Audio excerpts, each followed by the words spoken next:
geobyte. Similarly, let us take the another important problem.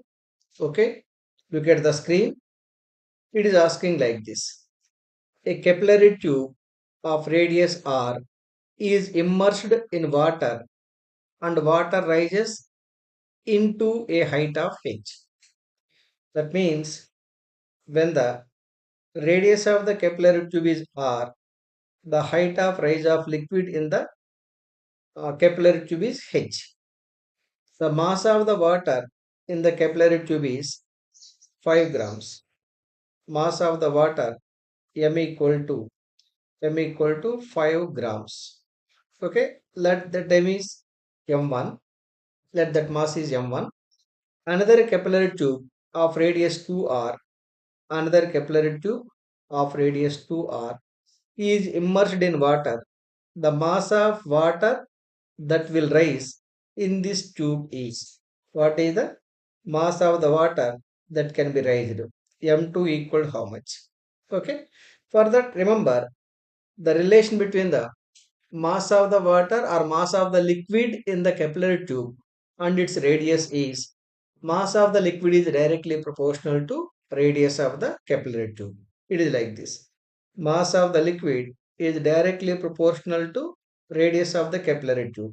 That means m by r is proportional to 1, or m by r remains constant. M by r remains constant means m1 by r1 equal to m2 by r2. Okay. Look at the m1. M1 is 5 grams. R1, this is the R1 equal to R equal to m2 divided by radius is 2r. This r is cancelled. Then the m2 equal to 5 grams means 2 into 5 grams, that is equal to 10 grams. That is the answer. Look at the option B. Option B is absolutely correct. Understood clearly? Yes. Then let us take the another important problem asking like this. Two small spherical metal balls having equal masses. That means mass of the ball 1 equal to mass of the ball 2 are made from material densities rho 1 and rho 2. That means mass are same, but density is not same. Right? Density is given that rho 1 equal to 8 rho 2. Though mass are same, density of the first ball is 8 times the density of the second ball, and have radius 1 mm and 2 mm. R1 is given 1 millimeter and R2 is given 2 millimeters. Okay, 2 mm. R2 is given 2 millimeters. Okay, respectively. They are made to fall vertically from rest in viscous medium whose coefficient of viscosity is equal to eta. Viscosity of the liquid is given.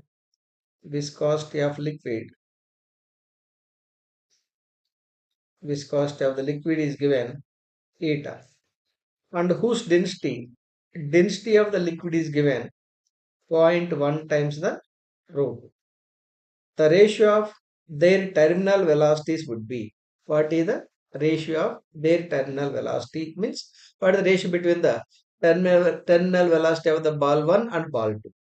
For that, let us take the terminal velocity basic formula. The terminal velocity Vt equal to 2 into density of the ball minus density of the liquid into r square g by 9 times the viscosity of the ball. Okay. Then Vt1, terminal velocity for the first ball, Vt1 equal to 2 into rho 1 minus rho of the liquid into r square g divided by 9 times the for viscosity. Similarly, terminal velocity for the second bar equal to 2 into rho 2 minus rho L into this, I can write R1 square, R2 square into G divided by 9 times the viscosity. viscosity. Then let us decide the ratio between the two terminal velocities Vt1 by Vt2 equal to 2 into, let me write it clearly. Here it is 2 into rho 1 minus rho of the liquid into R1 square G by 9 times the viscosity divided by 2 into rho 2 minus rho L into R2 square G by 9 times the viscosity. Here 9 times the viscosity is cancelling. Of course, 2 also cancelling, G also cancelling. Finally it is rho 1 minus rho of the liquid into R1 square divided by rho 2 minus rho L into R2 square. Okay. Rho 1, look at the rho 1 value given. It is given rho 1 equal to 8 rho 2. Rho 1 equal to 8 rho 2 minus rho L, density of the liquid. Density of the liquid is zero point 0.1 rho 2. Zero point 0.1 rho 2. R1 given 1 mm. 1 mm square. That means 1 square. Look at the R1. Look at the R1. This is the R1. R2 2 mm. 1 square by rho 2 minus rho L 0.1 rho 2. R2 is equal 2 square. Simplify it. Here 8 rho 2 minus 7.9 rho 2. 7.9 rho 2 divided by zero point 0.9 rho 2 into 4. This rho 2 is cancelled. 7.9 by 3.6, that can be written as 79 by 36. That is the ratio between the terminal velocities of the two bodies, namely 1 and 2. 79 by 36. Look at the option D. Option D is absolutely correct. Understood clearly? Yes. Similarly, let us take the another important problem asking like this. In a YouTube as shown in figure, that means YouTube manometer is given. Water and oil are in the left side and right side respectively. That means this is the water. Let me write it clearly. This is the water. Right side it is some oil. Oil.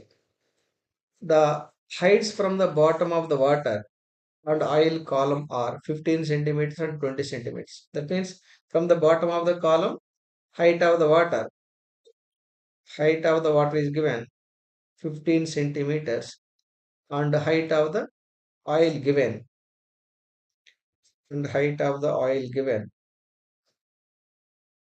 20 centimeters. The density of the oil is, you are asked to find density of the oil. For the density of the water is 1000 kg per meter cube. Okay. As you know, according to Pascal's law, according to, according to Pascal's law, the pressure in the static liquid remains same at all points. That means pressure of the water equal to pressure of the oil at the free surface. At the free surface. Pressure of the water at the free surface, rho of water G into height of the water equal to rho of the oil into G into height of the oil. Here G part is cancelling. G is cancelling. Then height, it is asking what height of the oil equal to density of the water into height of the water by density of the oil. Density of the water is 1000. Height of the water is 15 divided by density of the density of the oil to be found. You are asked to decide density of the oil. Here it is rho naught equal to by H naught. H naught is 20. 20. Now simplify it. Here it is 0 cancelling. 2, 250. 50. 15 into 50, 750. 750 kg per meter cube. Since the density of the oil is less, that's why it is rising to same, it is rising to more height. Because of the more density of water, height of rise of water is less compared to height of rise of oil. Okay. Anyhow, option B is absolutely correct. Understood clearly? Yes.